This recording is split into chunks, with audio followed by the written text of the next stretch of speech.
It's showtime, folks. Enjoy the show. Good morning, Steve Sarmento. Good morning. It's bright and sunny outside. Look at that. The sun is coming in. You're showing off. Look, it's so dark. My lights haven't even turned on yet. They're still You're in the red. deep, dark hours of the wee morning. Wee small hours of the morning, Steve. It's always small You're hours. in the darkness before the dawn. Because the sun comes up at about 9:30 and sets around 2:30, right. something like that. Right. You've got a good 5 hours of sunlight up there. Yep. Right before the rains come, the darkness sets in again and evil washes over the land. So you're basically in the forests of Mordor, is what you're saying. It's dark and gloomy and dank. Okay. All the dead people float to the surface of the river. Yeah. Okay. Yeah. But some of us just call it home. So, how's your week? It's been busy. I don't think I've gotten around to watch anything since last. I didn't finish it because I started kind of late. I did start watching because we talked about James Dean, and one of his films is on the Hulu. You know, good old classic James Dean, Sal Mineo, right. Natalie Wood. Watching that and with the family, sort of. I don't know. We were doing chores around the house. I don't know, folding laundry. I think it was a folding laundry, watching Rebel Without a Cause, and my daughter just thought the movie was a little odd, particularly when you've got the shenanigans at the planetarium, and one of the kids. I don't know, the guards, break up the knife fight that's going on. And one of the kids pulls his comb out of his pocket, puts it up against his nose and starts, doing Hitler salutes in a German accent. And my daughter just looked at me and said, What? I said, well, that was the 50s, It was okay to make fun of Hitler at that time because everybody knew he was a bad guy then. Wow. We've come so far. Yeah, I don't know. So you're saying it doesn't hold up that well? Well, I think it's fine. It's a whole different world, It is really different because you look at these kids going to high school. I mean, they're like, the girls are in dresses, the guys are in like sport coats, and that's high school. It just different world altogether. So, yeah. Well, I guess my question for you then is, after having watched it, do you think it's going to be worth having resuscitating, reincarnating a digital James You know Dean? where I stand. No. Well, then you're going to really love the fact that the team that helped resurrect James Dean with visual effects for an upcoming Vietnam War movie isn't done creating digital versions of famous actors. Andy posted this last week right after the show. Yes. Worldwide XR holds and represents the rights for more than 400 celebrities, athletes, and entire sports teams, Steve. In addition to, wait till they see the World Series next year. It'll also be able to create and bring back stars like Betty Page, Burt Reynolds, and I know this one is high on your list, Andre the Giant. Lou Gehrig's coming back. And Maya Angelou. We're going to have some AI digital representation of some new poetry. So we can finally get that Fast and the Furious Smoking the Bandit crossover. That we've always wanted. I want that Trans Am against The Rock in a Lamborghini Huracan. No. And I want them careening through buildings in Dubai again. I would do that, but it's got to be Burt Reynolds for reals. Wow. To country music. Yeah. So basically Hollywood we're blurring the line with now video games, basically. Yeah. We can just digitize stuff, put it in there, and do what we want with it. Yeah. But it's not. Actors, sports, poets, you will never die. No. But is it cinema, Pete? Is it cinema? It's so cinema. Can I just say, if you haven't seen it yet, go over to the nextreel.com/merch and pick up our cinema T-shirt. This is our we call it the Auteur Theory T-shirt, and it's got representations of our favorite directors. And I say that sort of representations is going to be in quote. Yeah, if you are a Cronenberg fan or a Spielberg fan or just your love cinema. Represent your favorite Auteur Theory directors. Version 1. Version 1. Because there are going to be more, I'm sure. Is available now. Just in time for Christmas. Perfect. You can also get a sticker. Oh. You can put stickers on stuff right. and mugs. You can get a mug, a hoodie, if you're a hoodie guy or gal. Yeah, I get whatever you choose. It's the merch. Tarantinti. It's if you don't know how to refer to Tarantino and his Auteur Theory name, it's Tarantinti. Yeah. Oh. I ordered mine. It's on the way. I know others have. I've seen orders come in. My. That's been really fun. Okay. Yeah. So there's that. Tarantinti is on the rack. We also have, can I just say, in terms of our streaming update for the week, I was bearish on the first episode of Mandalorian. 42 minutes. It was,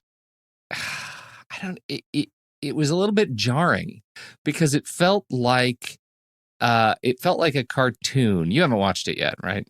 You haven't signed in? All right. It felt like the cartoon version of Star Wars, but with real people. Like they set up this incredibly beautiful, lush, atmosphere, right? This desert. I just love how they're using the camera. I felt like it was really fun. I think there was the right amount of fan service. It's set 5 years after Return of the Jedi. The effects looked good. The creature effects look good. I think the Mandalorians are going to be a really interesting character to follow. And then the aliens, they have all the makeup on, but they don't speak with any sort of alien language, right? So there's a guy with the blue fins and face, and he just talks like this. He says, "I've really got to go to the bathroom," right? He says stuff like it's just like that, and it feels too much like Star Trek. Okay. Like a TOS Star Trek to me, and it was a jarring way to start the show. Well, it's a respectable middle ground because you on one end you have A New Hope, back in the 70s, the cantina scene where it's just all kinds of animalistic sounds, which was great. I recognize that's what I was going into. That's what I was that's what I kind of expected. At least they didn't go Phantom Menace. Let's just have insulting stereotype accents on these characters. So we moderated, went with the middle ground, which is so they didn't explain Universal Translate or anything. It's just everybody speaks with the same dialect. Well, no. In fact, the very first person that we meet in this bar does not speak English. Okay. It's not English.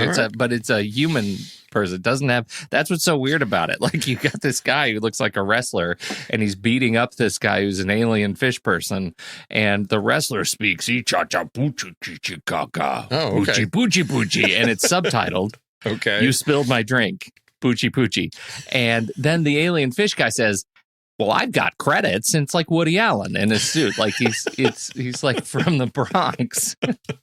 All right. Well. So it was jarring, but I just have to say, because I was bearish on it. I think there were people in Discord who liked it more than I did. I didn't read any raving fans of it. Maybe I missed something, but I think there were people who liked it, genuinely liked it. I was the bearish one. Then I watched episode 2 yesterday. First of all, it's shorter. It's only 32 minutes. I thought this was going to be an hour series, but it sounds like they're really, I think it's going to settle in on that half-hour mark.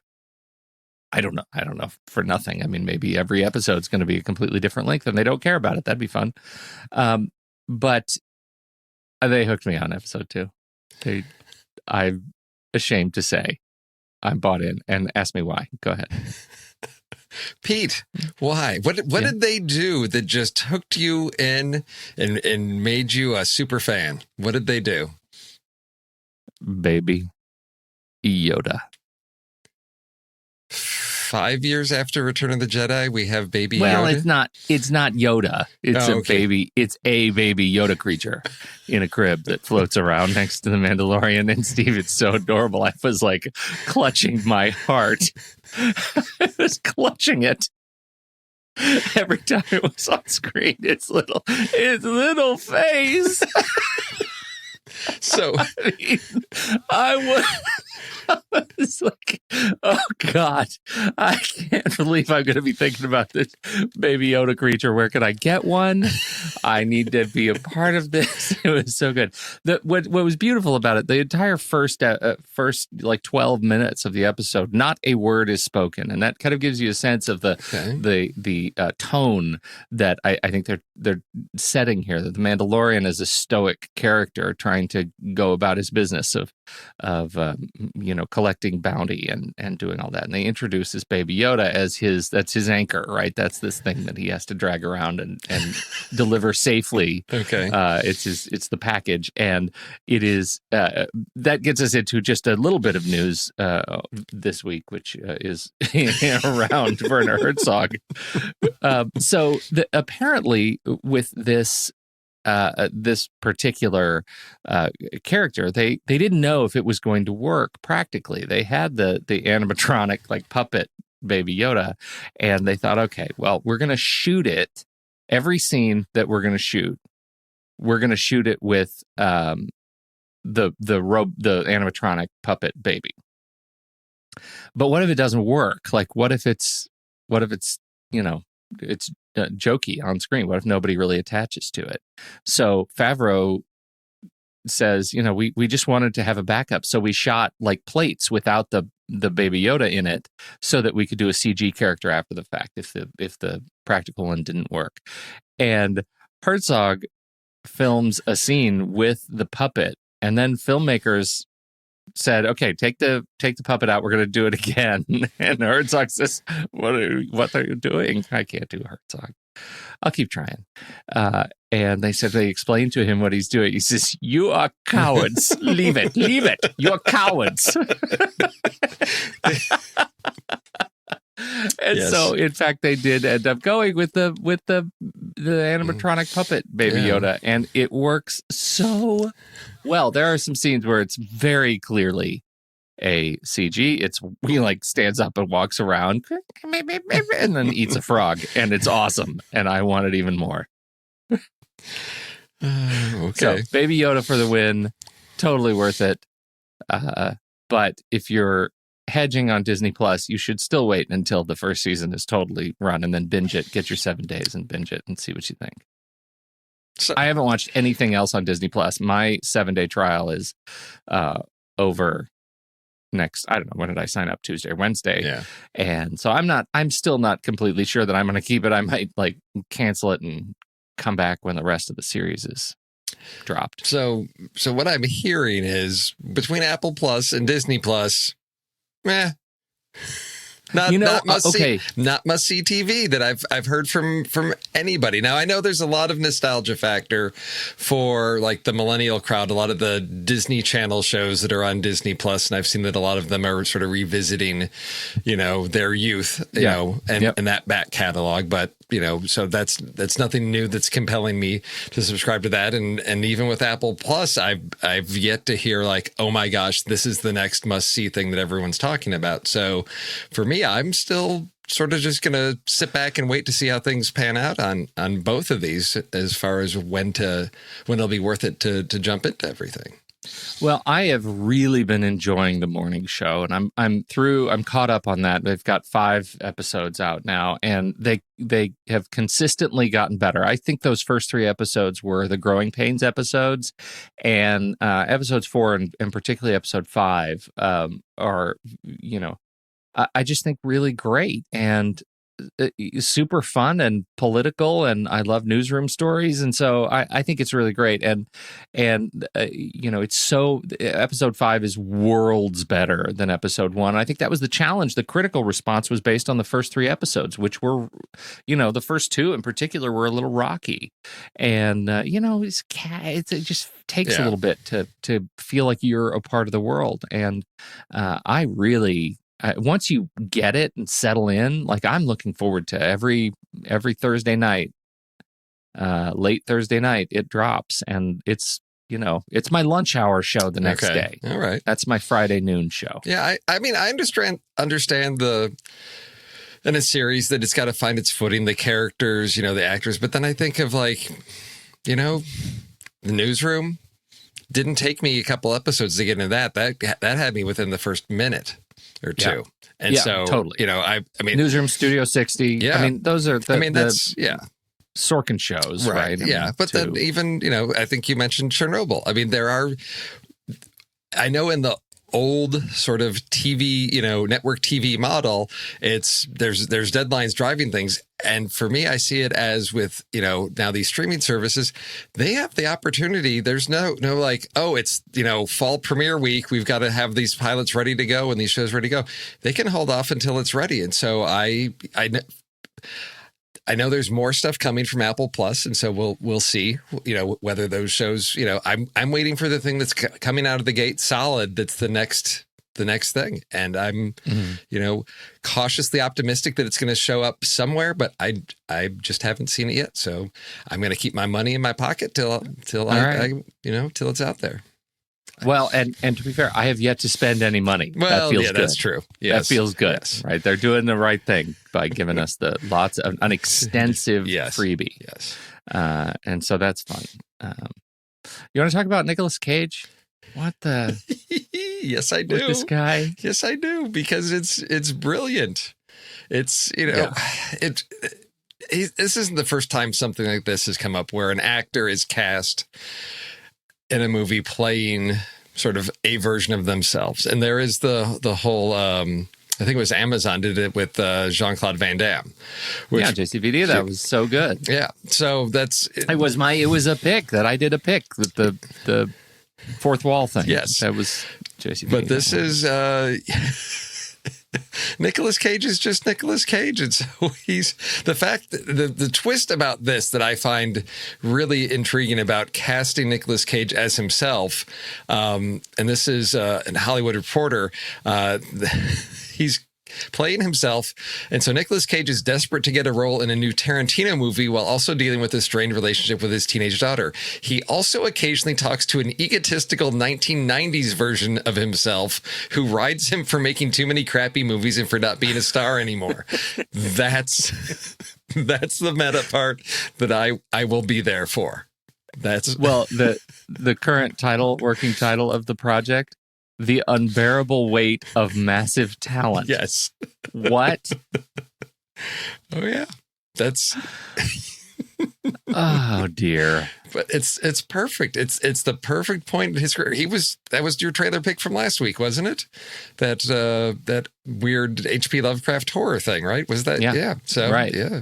So this is the next thing. This is the follow up. Yeah. That's where his career trajectory goes. And I don't know where it got derailed. That's what I always find fascinating. These actors that'll be on a streak, and then suddenly you realize, where have they gone? What happened? What was that film or what life event happened that just, like, why is he not castable anymore? He was great in the Spider-Verse. That was, totally, which is really interesting because that obviously is the most recent thing he's done. The last thing, and I had to kind of be reminded of this, but in the Variety or the Hollywood Reporter article in the show notes, it says the last major studio release that he did was Ghost Rider: Spirit of Vengeance in 2011, the Marvel thing, which for my money wasn't bad. Okay. It was, the first one was a little rocky, but it was a Scott Gimple and Seth Hoffman screenplay, directed by Mark Neveldine, and Brian Taylor. And I remember liking that one more than the first one. That may be a controversial position, but I was also a big fan of Crank. Well, because it's Crank. It's right. Ugh. So anyhow, I'm right with you. Like, where did he go? And I'd love to catch up. And the pictures they use. If he's this Nicolas Cage, like with the hat and the beard, I'm really there for that. Nicolas Cage and a beard. That's a beard. As a guy with a beard, I feel like I need to say that's a beard. That's your aspirational beard there that he's... No. I'm happy with mine. Okay. He can have his. It's good that there are different beards in the world. Let's see what else we got. Any other news worth talking about? So I don't know. Do we talk about the ongoing, Martin Scorsese? Oh God, Scorsese watch. It is. We're in Scorsese watch because now it's Scorsese Oscar watch of like, is this whole thing gonna jeopardize, Oscar nominations because of the Academy membership maybe starting to, you're picking up some younger, younger members now that have, had years with the Marvel Cinematic Universe. And is this going to rile them up? Or is there going to be pushback against this? I don't know. And again, Scorsese versus the millennials. Yeah, that's what we're talking about. Into cinema versus the millennials. It's a movie theater meme off. The entire premise is that it's the people like Academy voters of this generation are the Academy voters that made Black Panther what it was. Right. And it's those voters who are going to be sitting down and deciding whether or not to vote for The Irishman. Right. He has created his own. He's played himself. Yes. Is what's happening. So what I can imagine is it gets nominated. He wins. He goes up to give a speech, and there's a whole flood of "Okay, Boomer" signs that just flash up. Yeah, that's the one. That's if. Oh, we need a new shirt. Oh, Steve. Okay, cinema. Yes, coming very soon. Okay, very soon to a TNR merch store near you. But I'm still just disappointed. It's not. I just got a notice from my Netflix app that said, "Oh, hey, this is going to be available on November 27th." I'm like, "That's great, Marty. I want to see it on the screen like you wanted it to be." He is a director that makes things for the screen. I mean, he's about the celebration and preservation of film as art, and I know putting it on my phone is not the ideal format that he was envisioning me watching this movie. So I am getting out to the theater to see Ford versus Ferrari later today, so I'm looking forward to that one. But my preference would be to see because I want to say I haven't seen a lot of Scorsese in the theater. I'd have to go back and look at his filmography to identify which ones I remember. I know I saw Goodfellas and Casino. But there's a bunch, that I didn't. Age of Innocence, but this is one that I've been really looking forward to, and it's slightly frustrating that it's not available in my local Cineplex. Yeah. It is frustrating. I'm with you on Ford versus Ferrari. Actually, that's one I'm looking forward to more. And I'm going to try and get out to it's birthday week coming up, Steve. I don't know coming. It's right around the corner. If you have that on your calendar, it is the annual celebration of Pete going to movies all day. And so that's high on my list. If I can, I don't think I'll be able to find it, The Irishman. So probably waiting for Netflix. Yeah. Netflix, which is on the chopping block around here. Oh, because nobody's watching enough Netflix. Yeah. We just finished Rhythm and Flow, that whole series. And it was the first episode. I thought, is this going to be my thing? It won us over.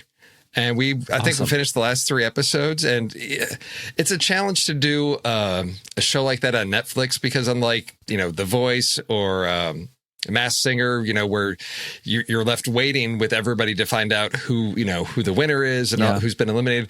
Netflix, somebody binged it day one, so it's already out there. So you got to be cautious because it's now, somebody may not discover it, till next year. And this is already done. It's the challenge of Netflix doing a show like that. But I really enjoyed it. And so I'm looking forward to, what's the next big thing that Netflix is going to, what's some of their new original programming. I am a little tired of I'm scrolling through, it seems like 50 stand-up comedy specials, in the list. Yep.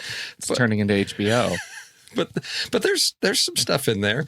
But yes, that is the potential of being put on hold if I do switch over to, explore the Apple Plus. But, Hulu's not going anywhere because I got to finish up The Good Place. They're in their last season, and that Hulu's not going anywhere. It's so good. Oh. It's so good.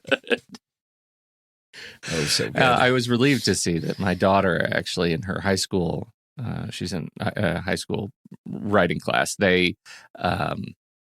They're actually they assigned season 1 of The Good Place, and they're doing a whole series of exercises around The Good Place. They watch it in class, and then they write. They do spin-off writing exercises. Brilliant, so good, so much. It was I think it was the Bad Janet's explanation of why about the baby boomers. Yeah, that I just thought they're at a point where it's clever writing and they don't care, because I think they bashed Apple and I don't know, there were a couple things in there, and those, because if you just poke their little ego with a pin, boom, they're a baby. Boom, they're a baby. I got to do a little plug before we step off. Our dear friend Tommy Handsome has done a guest spot, Steve. Oh, he did. We've unleashed Tommy on the world. Oh, is he over at the nerd?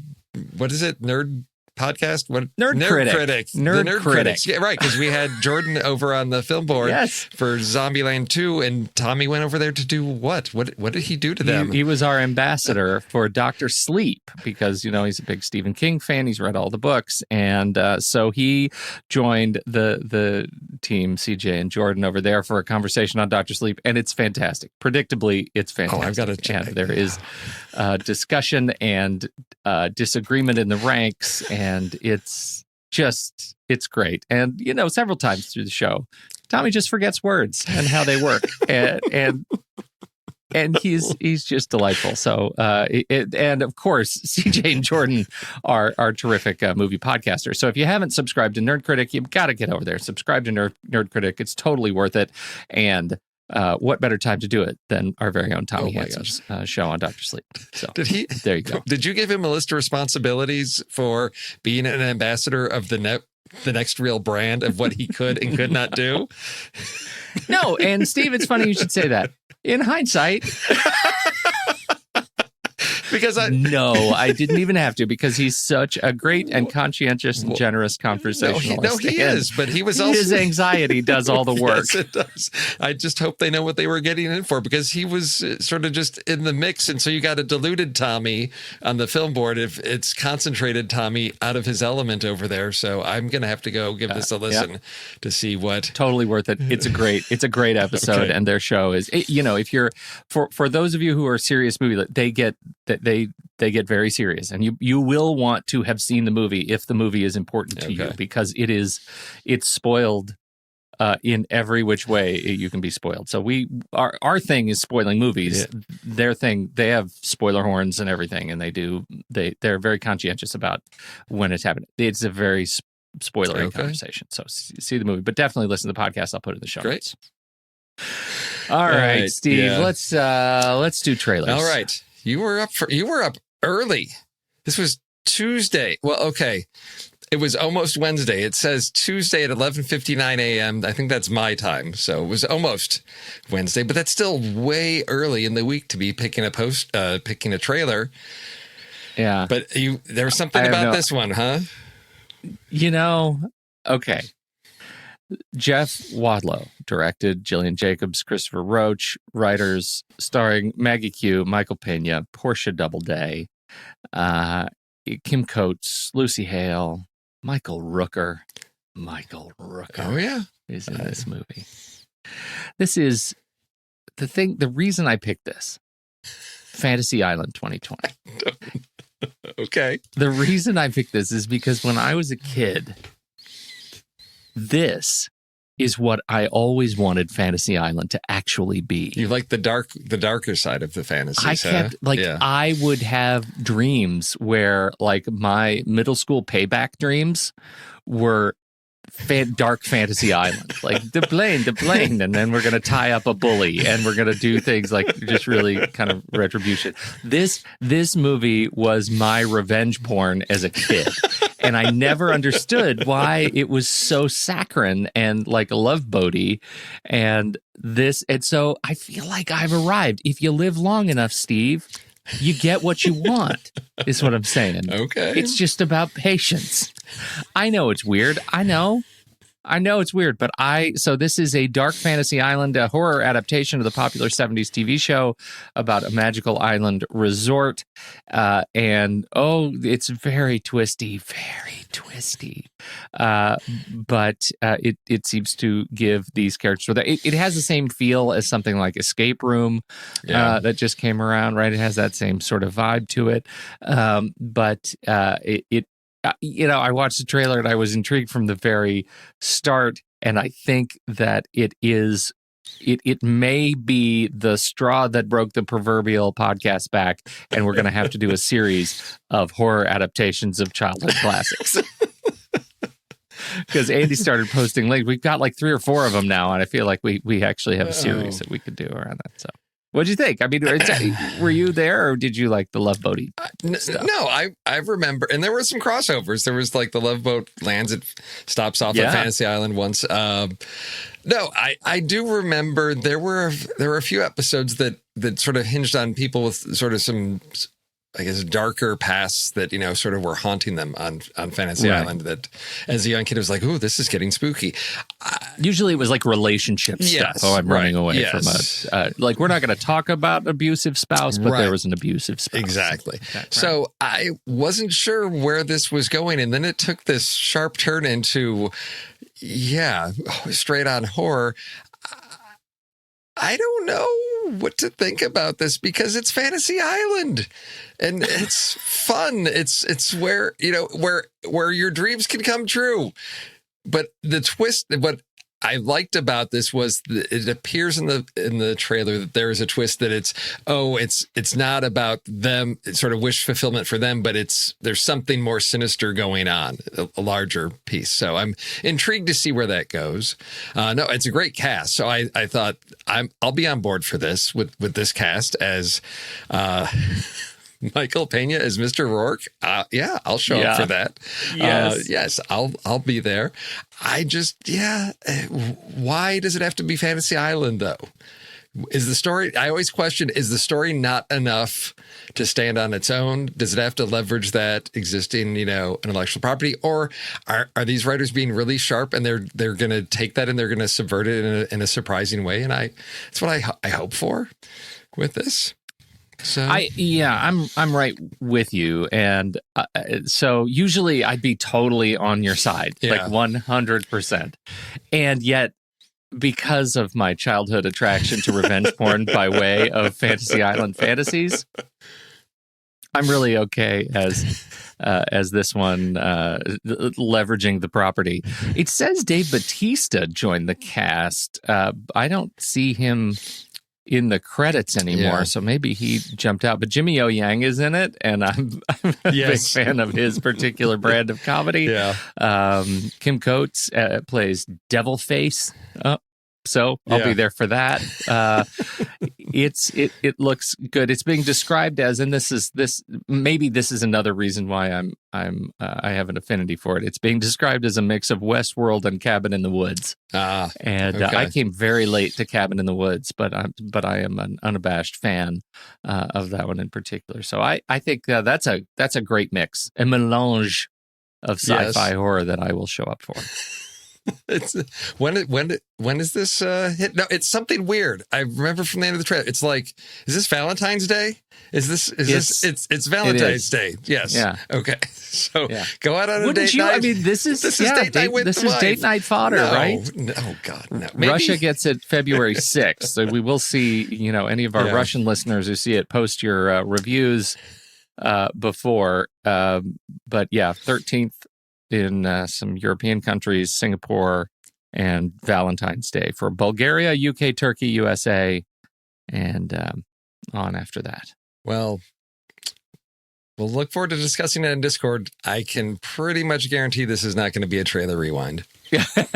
You're just beating up on JJ. You're giving him no outs. I'm sorry. Outs on these trailers. Sorry. So then it falls to me. It falls to me to give us some fodder for things to discuss. And you have. And I have. This one's a challenge to find on the IMDb because it's called The Way Back. Not the 2010 The Way Back. Not the 2013 The Way Back. This is the 2020, the way back. So I sat down. You posted it in Discord, and the little on my end at least, the little preview, YouTube preview didn't pop up. Yeah. And so what you posted was, and I read for the listeners, my trailer, Hoosiers 2, Alcoholic Affleck, and I started moving that into the show notes as I am often do, and I start typing Hoosiers 2. I better watch that. This doesn't sound right. But that's what this is. It's the way back. A former high school basketball player struggling with alcoholism is offered a coaching job at his alma mater. And as the team starts to win, he may have a reason to confront his old demons. But will it be enough to set him on the road to redemption?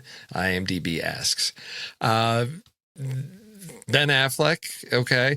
But what really drew me into this one was directed by Gavin O'Connor, who did The Accountant with Affleck back in 2016, but also Warrior with, why am I drawing a blank on that one? In 2011 with Joel Edgerton and Tom Hardy, which if you have not seen is an amazing film. And I thought I enjoyed The Accountant, but Warrior, I thought, okay, I'm on board for this. But then also written by Brad Inglesby, who has written a bunch of stuff that I have not seen, and I don't know why I haven't seen these.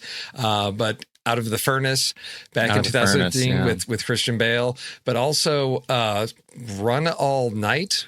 Which have you seen that one? Liam Neeson, Ed Harris, Joel Kinnaman. I have Vincent D'Onofrio. It's 6.6 on that. This is one that sort of flew past me. I don't remember that one. Or American Woman with Christina Hendricks, Sienna Miller, Aaron Paul. Yep. And then The Friend in 2019. This is Dakota Johnson, Casey Affleck, Jason Segel. I've not heard of any of these. They're all... Look at all these movies that actually exist that are new to you today. That are new to me today, and I'm looking at them. They've got decent ratings, above the 6-star, and I'm just like, who is this Brad Inglesby guy? I need to check this out, but the story looks... Yes, it's Hoosiers 2, Alcoholic Affleck, but I think with this writer, this director, it's going to be a little bit more than that. So I'm looking forward to this coming out in March 2020. I think it's going to do everything it needs to do. It's going to hit, it's the high school basketball team. You're going to have your ups, your downs. I'm looking forward to see how they manage that whole conflict between the coach, the dynamic of the team coming together. What do they do that's fresh? What do they do that's, plays to the conventions of the genre in a rewarding way? And that's what I'm hoping to get out of this one. And again, as our friend Tommy would say, Beardy Magoo. Yes. Okay. Yes. I actually, this seems like the kind of movie that's going to touch all the right feels, and it looks great. They heavy up on the alcoholism. I think it's much more of the way back movie than the sports movie. Yeah. Like this is. This seems much more about the demons, and you're probably still going to cry at the basketball. Yeah. The one thing that I watched this trailer with my wife last night, and she's looking at it, and the last scene, they go from this high school, 8 kids standing on the boards to a triple decker stadium that is full with crowds, 100,000 people in it. It felt like. Yes. And her comment was, "Wow, they really went a long way." And so I think that the scope of, who knows what the scope of time is, but man, they do appear to go a long way. Finals, wherever these kids play, are a big deal. Oh yeah. So that's I think it looks great. It's gonna touch us in the right places. So you're gonna see the Fantasy Island for Valentine's Day, and then in March you're gonna see this one. That's nailed it. That's right. Date night, both months. There you go. Yep. Shall we do the list? Okay.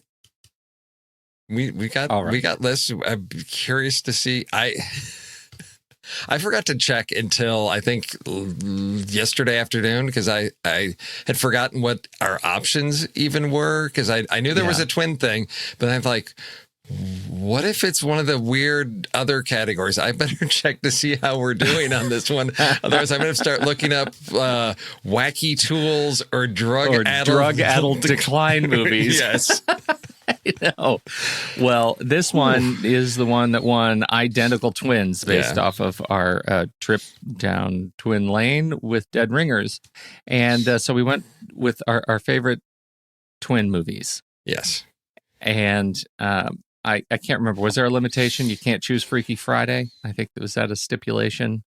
I don't know. Andy's know. not here. Rules go out the window. He's not here. Rules are out the window. No, I think maybe because Who we cares? mentioned that. Do we call it just the Freaky Friday list? I don't know. Okay. So that's where we are. And I guess I get to go first. Yeah. And so I'm going to start by immediately breaking the rules and talking about a movie that we've talked about on the show. I'm always okay with that. I had a feeling that you would be all right with this one. That movie is The Social Network. Okay. It's NaNoWriMo month as we talk right now, Steve, and I have hit the halfway mark, as you should. I'm a little bit behind as of today, but I've got some work ahead of me and some hours to do it.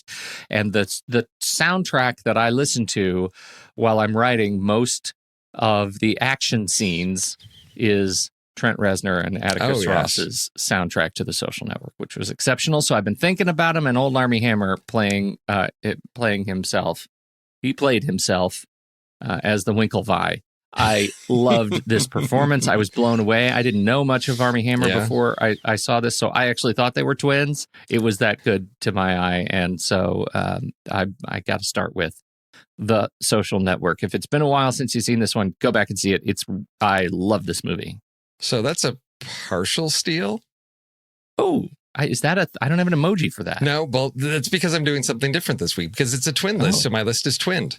So, so because I came up with a list that is Steve, count on Steve to turn the list into performance art. No, because the first three that came to mind are all films that you guys have talked about on the show, and they need mentioning. And then there's a lot of other films out there that are fun twin movies. So I actually have a list, and for each entry there's two, and they have sort of a common theme. So my first is, and there are spoiler alerts here, but it's been a while. Okay. So my first one is The Hidden Twin, which is, what is that? Okay, you've got a twin, but you don't always, their twin is hidden or not known about all the time, which occurs in both The Prestige and The Man in the Iron Mask. Oh, wow. So you're doing 2 picks for every pick? Yeah.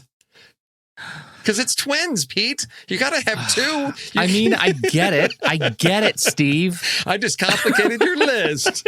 You did. I'm sitting here is like broken. Making my database, and it's like, he has 2 3s. Yes. Okay. So, all right. So the Man in the Iron Mask is, well, it depends which version. There's multiple versions. The one I'm pulling up is, 98? Randall Wallace, after writing, Braveheart, he sort of became a hot commodity, and he wrote and directed this and sort of started his career. He did, he had a couple other solid films that he directed after this, because sometimes you get that clout, you get a passion project you get to, and things don't go well from there. But Randall Wallace, has, churned out a few good films as a director. So I thought, if you want to start at the beginning, go back to Man in the Iron Mask from 98. Leonardo DiCaprio. Just everybody is in that one. There's a huge cast of that, a fun period piece. And then you've also got The Prestige, which I will always take an opportunity to put The Prestige on the list, because it is, Christopher Nolan fans, may not, or people that are not fans of Christopher Nolan may not care for his work, but this is one that for me was a lot of fun. Outstanding. Okay. I let it stand. Okay. My second pick, I got to bring it up because I always forget the names of these 2 characters. This is a movie directed by the fantastically talented Tim Blake Nelson. He is a wonderful comedic actor and director and writer, and he directs Kerry Russell and Lucy DeVito and himself. He directs himself, and also Edward Norton as Bill and Brady Kincaid in 2010's Leaves of Grass. If you have not seen this movie, I picked this one because you've mentioned this before. I have. recall. I know. Yes. I know. I have. Which is fine. And the thing, it is. It is the thing. But the twins in this movie are why we're talking about it today, because these guys, he plays like so Edward Norton is on the brain too.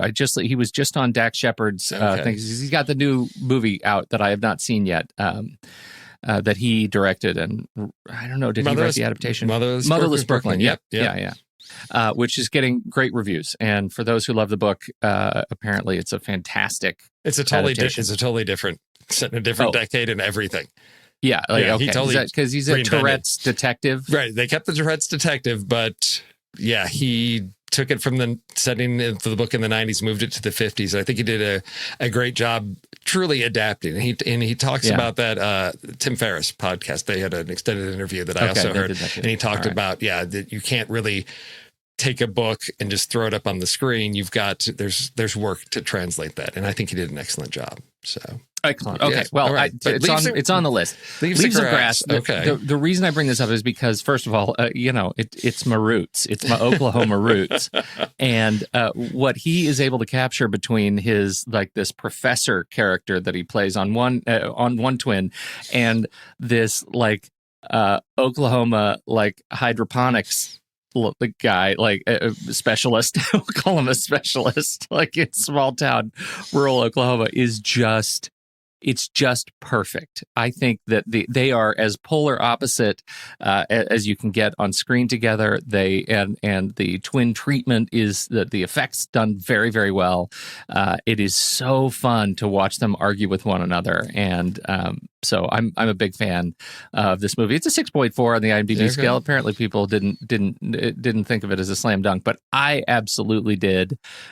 It's very funny, and I hope folks will give it a chance. All also, right. Kerry Russell. All right, we have to put that on the list because that's the second time you've mentioned it, and I forget about it. But I look at that cat and Tim Blake Nelson. Yeah, that's all right.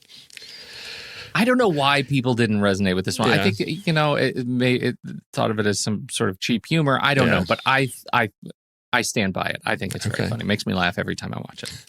All right. So my second, this is where the partial steal comes in because my theme here is twins working together against an adversary. You've got the Winklevi, but then you also have the twins in The Parent Trap working against the common enemy of those parents. Okay. And again, you can pick whichever version of The Parent Trap you want.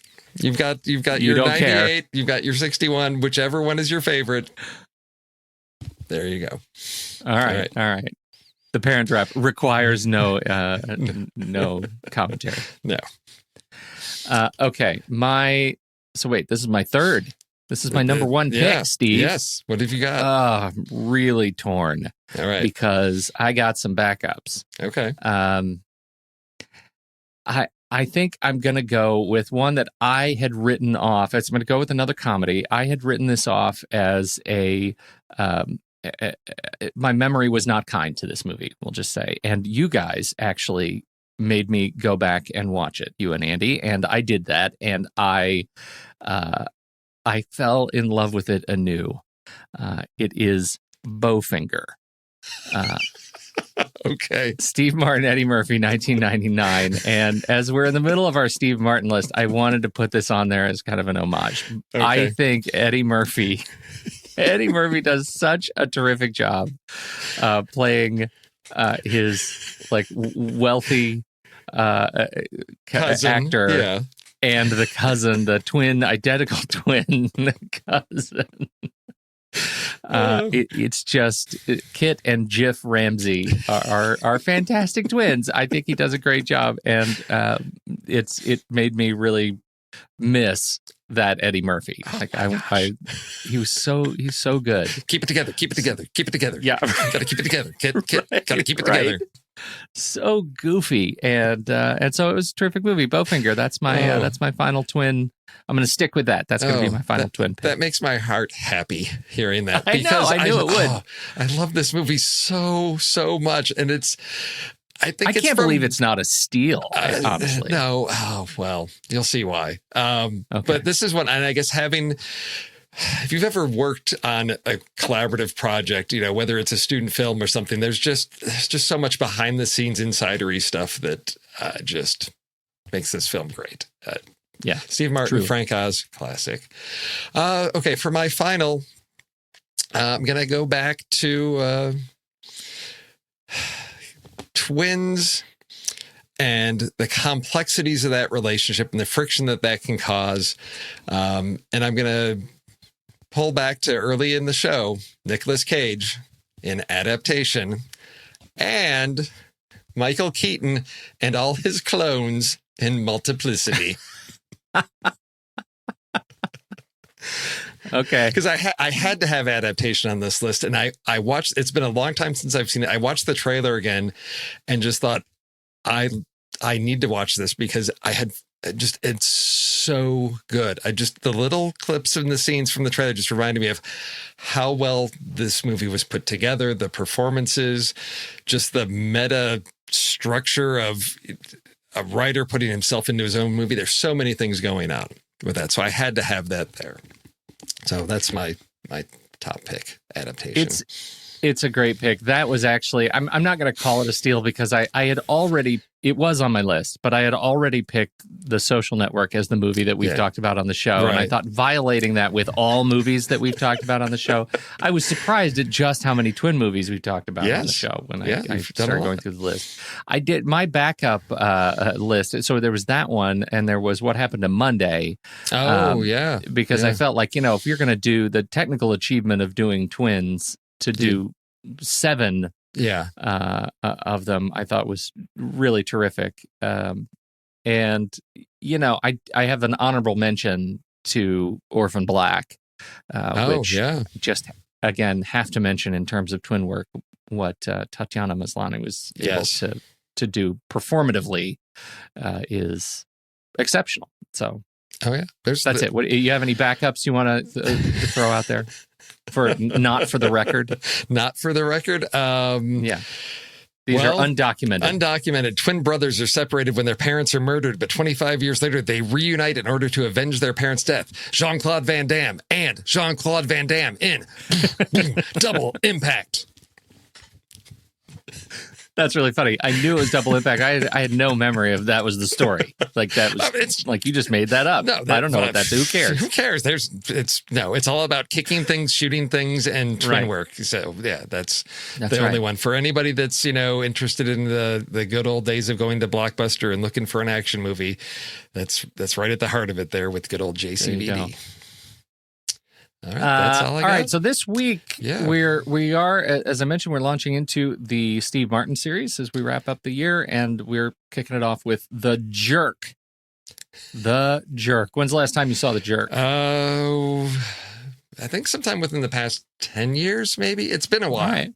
It's been a while, but I think I discovered that on network TV in middle school, maybe like on WGN, so the edited for, network TV version, which is right. An oddity always, in itself. Always excellent. Yes. Yeah. Right. Oh yeah. So what do you think in terms, I was thinking as I was watching the movie, it feels very much like this is of a piece with the Dumbs, right? The dumb movies, Dumb and Dumber. Like we got these movies that are caricatures of very dumb people. So I thought maybe that's it. Like find the dumbest. Maybe there's a series of the dumbest characters that we can possibly find. You've got that. You've got the Dumbs. You've got the Rags to Riches story as well. Definitely Rags to Riches. What about bad assassin movies?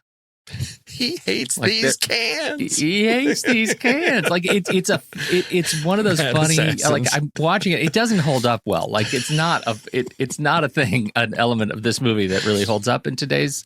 But I thought like maybe there's a series of movies, and I can't even think of any. But maybe there's a series of movies with like clumsy or bad assassins. There's one that comes to mind, but don't say it because that might be it. Right. And then I did start looking up movies where a central set piece is gas stations. There are a lot of great service station movies. Yeah, a lot of things can happen there. Yeah. A lot of things happen at a gas station. So those are my contributions. Any of those stick out? What do you think? Where do we land? I'd say go with I'd say gas station. I like the gas station. All right. I do like the Dumbs. I do sort of like that because it's sort of you go a couple different ways with that. You've got sort of the fool, that's your Dumbs, Okay. that works. Good. Yeah. And then what do we? Oh, then we've got Bad Assassins. Well, then rags to Riches or Bad Assassins. Either of those. I think Rags to Riches because I don't know that Bad Assassins is going to give me a lot to work with there. All right, Rags to Riches. So we got gas station movies, dumbest characters in movies, and Rags to Riches. There we go. Or our favorite dumb characters. Yes. Is there really a dumbest, Steve? I don't think so. Well, we'll find out next week. Favorite dummies. Favorite dummies. Yep. All right. Rags to Riches, gas station movies, and favorite dummies. That will be next week. And as we get more deeply invested into our Steve Martin series, and looking forward to that one. That's all we got. Happy Saturday. Go see a movie, huh? Yeah, exactly. All right. Thank you, everybody, for hanging out with us, for downloading and listening to this very show. We appreciate you being a part of our Patreon community. You know what you could do this holiday season is, if you're giving thanks, tell your friends. Tell some other movie nerds in your life that you think might be interested in joining a great movie community and help support the show in the process. We really appreciate it, and we hope to see you next Saturday, too. That's it. I'm out of here. Hondo.